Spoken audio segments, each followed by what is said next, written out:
नाज़रीन किराम, इंतहाई तशवीशनाक डेवलपमेंट्स मौसूल हो रही हैं। एक बड़े सीनियर पॉलिटिशियंस हैं, उन्होंने आज ट्वीट किया, उन्होंने ट्वीट किया कि Pakistani army soldiers already Gaza में पहुंच गए हैं और कई पाकिस्तानी को हमास ने मार दिया है। कहीं पर आ रहा है 130 130 मारे गए हैं, कहीं पर आ रहा है 118। दोस्तों कह सकते हैं कि अगर आप उनको बम करेंगे तो we will arm them to bomb you, और उन्होंने मार के बता भी दिया है। घटा सर पे अदबार की छा रही है। अदबार कहते हैं मुसीबतों की और परेशानियों की घटा।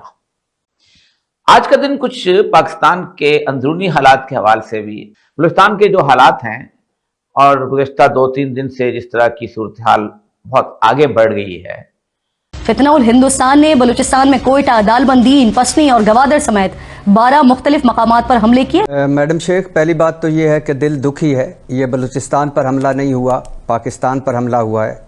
और ये नेक्सिस जो अभी आप जिनकी बात कर रही थी कि ये तहरीक तालिबान, BLA और TTP और उनके पीछे तालिबान हुकूमत और उनके पीछे हिंदुस्तान, अब इसमें एक और प्लेयर भी शामिल हो गया है जो अभी इस्लामाबाद में एक रिपोर्ट अभी बताई गई या शेयर की गई कि उसमें इसराइल भी शामिल हो चुका है। अच्छा, तो अब हैं इस जी। हेलो दोस्तों, स्वागत है आप सभी का AP गन चैनल पे। तो फ्रेंड्स, कहते हैं ना कि बदनीयती और झूठ पे बना महल ज्यादा दिन तक नहीं टिकता, और यही हाल इस समय पाकिस्तान और पाकिस्तानी मीडिया का है, जो जस्ट कुछ दिन पहले तक ही यह दावा कर रहा था, यूं कहें कि प्रोपेगेंडे पे महल बना रहा था कि न सिर्फ पाकिस्तान ने भारत जैसे बड़े देश को हरा करके घुटने पे लाया, बल्कि पाकिस्तान इस समय इस खित्ते का सबसे इम्पोर्टेंट महान देश बन चुका है। ऑफ कोर्स ट्रम्प के द्वारा बार बार पाकिस्तानी आर्मी और पाकिस्तानी सरकार की प्रशंसा करना प्रोपेगेंडा कर रहे पाकिस्तानियों को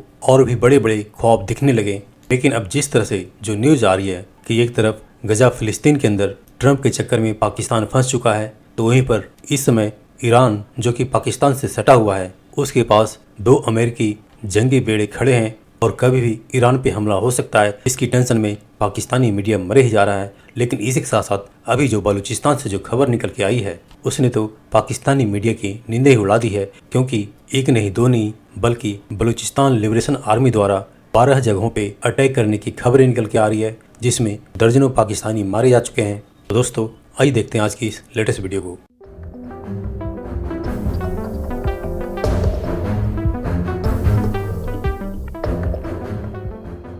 एक तो सर ये जो डोनाल्ड ट्रंप का बोर्ड ऑफ पीस है, लेकिन सर ये जो पाकिस्तान ने सर जो ज्वाइन किया है बोर्ड ऑफ पीस, तो सर ये बोर्ड ऑफ पीस जो ज्वाइन किया है सर, इसके मतलब एक तो सर क्यों किया है आपके हिसाब से, और दूसरा सर इसके रिपरकशंस क्या क्या हो सकते हैं सर, अगर आप हमारी ऑडियंस को सर थोड़ा एनलाइटन करें तो। मुझे लगता है पाकिस्तान हैज नो ऑप्शन। ये सब चीजें जो वो लंच खाकर आया था और फेवरेट फील्ड मार्शल बन गया है, अब ये सब उसकी कीमत अदा कर रहे हैं। मुझे लगता है इसके रिपरकशन बहुत बुरे होंगे।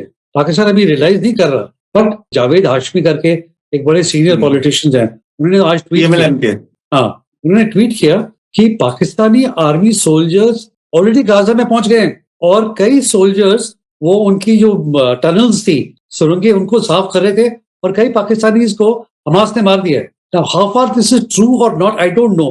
But Pakistan social media, especially YouTubers, are absolutely aghast at this. कि आपने सोल्जर्स भेजे कैसे? ना पार्लियामेंट में कोई कंसेंसस है, ना इस पे कोई डिस्कशन हुई है। अच्छा, पाकिस्तान का मसला ये है कि it is so dependent now on the west. अब वो ट्रंप को मना नहीं कर सकते किसी भी चीज के लिए। कल की स्टेटमेंट जैसे आपने देखी होगी शहबाज शरीफ की, I can't imagine a prime minister can fall to such levels. कहता हम क्या करें, जहां भी जाते हैं हम भीख मांगने जाते हैं, तो हमें वो भी करना पड़ता है जो हम नहीं करना चाहते। We have no option. तो एक यूट्यूबर बोल रहा था कि इनके पास और कोई चारा नहीं। अब देन वो कहता है कि आसिम मुनीर छुपे छुपे जाता है डिफरेंट कंट्रीज। अरे भाई, आर्मी चीफ का ये काम है।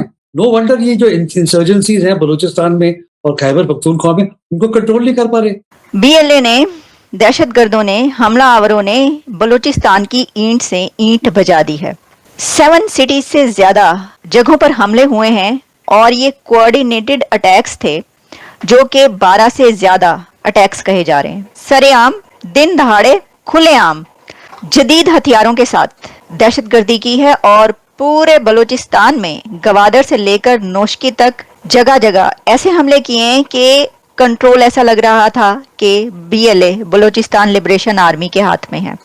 जो नोशकी है वहां के डेप्यूटी कमिश्नर को होस्टेज बना लिया गया। उनकी वीडियो वायरल हुई जिसमें देखा जा सकता है कि वो ये कह रहे हैं कि इस वक्त मैं हमलावरों के कब्जे में हूं। तो सिर्फ वही नहीं बल्कि कई और अथॉरिटीज को भी कहा जा रहा है कि होस्टेज बनाया गया, अगवा कर लिया गया और यरगमाल बनाया गया।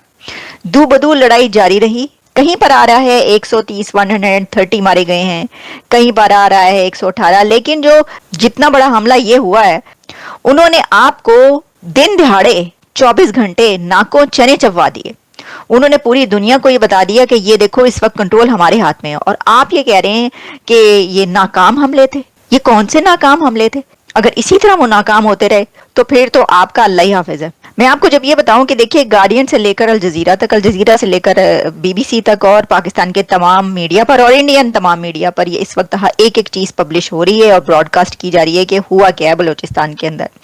इसके अंदर खवातीन भी थी हमलावरों में। लड़कियों ने अब जैकेटें पहन पहन के फटी हैं लड़कियां। Can you imagine? अब आप ये देखिए कि सरफराज बुगटी साहब जो हैं चीफ मिनिस्टर और जो होम मिनिस्टर मोहसिन नकवी साहब, उन्होंने खड़े होकर ये जो हमले थे इसके बाद जब ये केओस एक थोड़ा सा थमा है तो उन्होंने प्रेस कॉन्फ्रेंस की जिसमें उन्होंने कहा कि जी ये तो फितना उल हिंदुस्तान, ये तो सब भारत की का किया धरा है, सब भारत की साजिश है, वही इराक की साजिश है। इरशाद भट्टी साहब, आप क्या वजह समझते हैं ये जो एकदम से हमें राइज देखने को मिली है और बड़ी कोऑर्डिनेटेड कार्रवाइयां? मैडम शेख, पहली बात तो ये है कि दिल दुखी है। ये बलूचिस्तान पर हमला नहीं हुआ, पाकिस्तान पर हमला हुआ है। और दूसरी बात मैडम शेख, हमेशा कहता हूँ, एक बार फिर कह रहा हूँ कि बलूचिस्तान के तमाम स्टेक होल्डर्स इकट्ठे हों और उन्हें इकट्ठा किया जाए।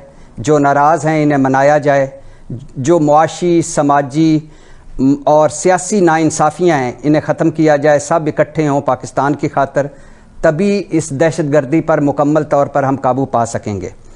और ये नेक्सिस जो अभी आप जिनकी बात कर रही थी कि ये तहरीक तालिबान, BLA और TTP और उनके पीछे तालिबान हुकूमत और उनके पीछे हिंदुस्तान, अब इसमें एक और प्लेयर भी शामिल हो गया है जो अभी इस्लामाबाद में एक रिपोर्ट अभी बताई गई या शेयर की गई कि उसमें इसराइल भी शामिल हो चुका है। अच्छा, तो अब हैं जी अब हैं इसराइल और उसके बताया गया कि खोस्त, पख्तिया और कुन्नड़ में जो इस वक्त सबसे ज़्यादा और अफगानिस्तान में सबसे ज़्यादा जो NGOs काम कर रही हैं वो हैं इसराइल और शे फाउंडेशन, और ये दोनों इसराइली हुकूमत की हैं। और तालिबान हुकूमत और इसराइली हुकूमत भी करीब करीब आ रही हैं। तो हमारे तीनों दुश्मन इसराइल, भारत और जो हमारे तालिबान हुकूमत, ये तीनों इकट्ठे हैं और इनकी आगे प्रॉक्सीज हैं, वो भी इकट्ठी हैं। और हम कहीं भी, खा वो खैबर पख्तूनख्वा हो, खा वो बलूचिस्तान हो, हम कहीं भी इकट्ठे नहीं।